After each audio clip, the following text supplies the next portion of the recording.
We were radio first out of my attic. In fact, last night I met with one of the engineers who helped build that studio in my attic, and we were just reminiscing back 12 years ago where I had people who were basically living in my attic when they were building that studio. We converted 2 bedrooms, put a piece of glass between us, and that was our radio studio when we started out 12 years ago. And then I was told that I couldn't run a business in the association I live in. So I had the Danettes parking their cars like a quarter of a mile away and then walking over to my house in the morning. 7 in the morning, they'd come up the back steps. My wife would be in the kitchen making breakfast.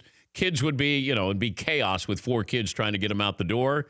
And we somehow made that work with that studio. And we're moving into a new studio. So I met with the engineer. Yep. A week from today. Seriously? The clock is ticking. A week from today will be our last show in this man cave. And building a new studio not far from here. And so I brought back the engineers. Jim Hibbert is the engineer and his wife, Kat, and they're back and they're over there spending all hours of the night trying to make this all work. So the new man cave, it'll blow you away. We have fostered this new man cave craze where you have these simulcasts where you have a radio show, TV show, and then people put in brick and they put in wainscoting. That was because we did it and made it look beautiful.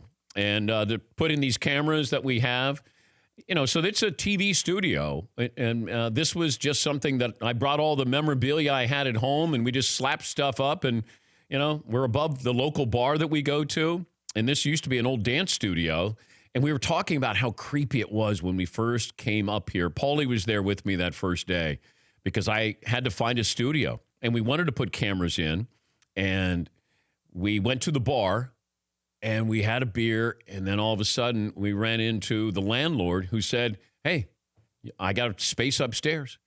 And we went up, and remember the mannequin that was here? Like there were mannequins here with no clothes on. There was a refrigerator that I didn't open and didn't want to open, and we got rid of that.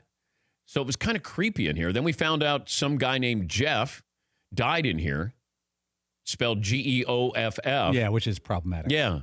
And so I was like, okay, I think it's haunted.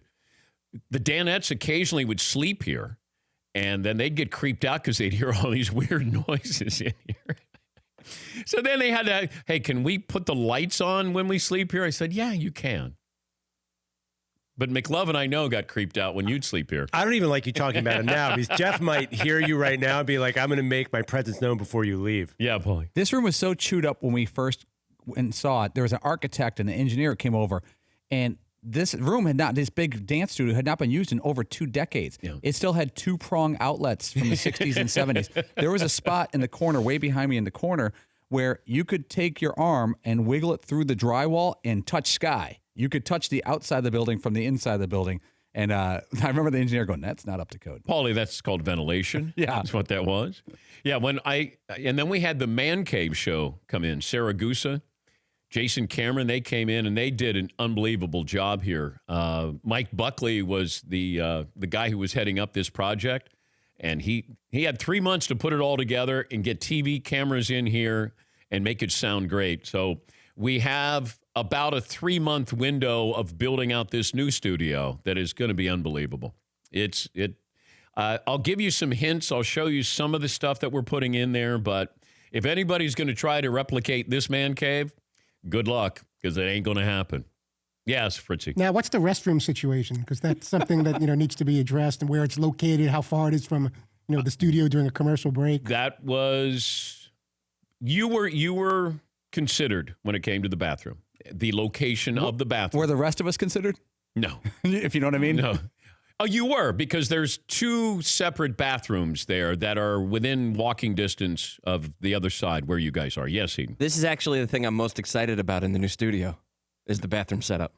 Really? Oh, yeah. Yeah, it's fantastic. How would you describe it? There's an industrial size exhaust.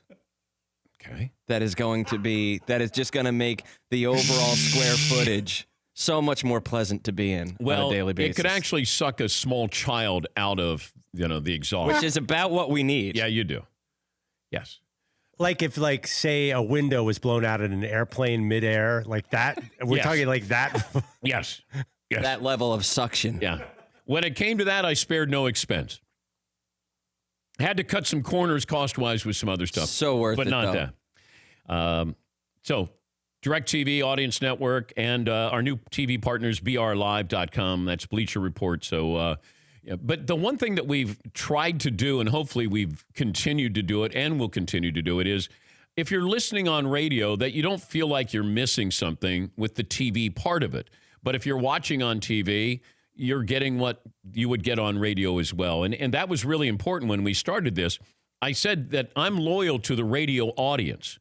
And I never want that radio audience to feel like, okay, wait a minute, what are they talking about? Or say, hey, look at this. Well, on radio, you don't know what we're saying. Look at that. And we've really tried to be cognizant of that, and we'll continue to do that. But this is exciting. It is unbelievable, the facility that we found and what we've been able to do. The artwork alone, like just what we have will be on the walls there.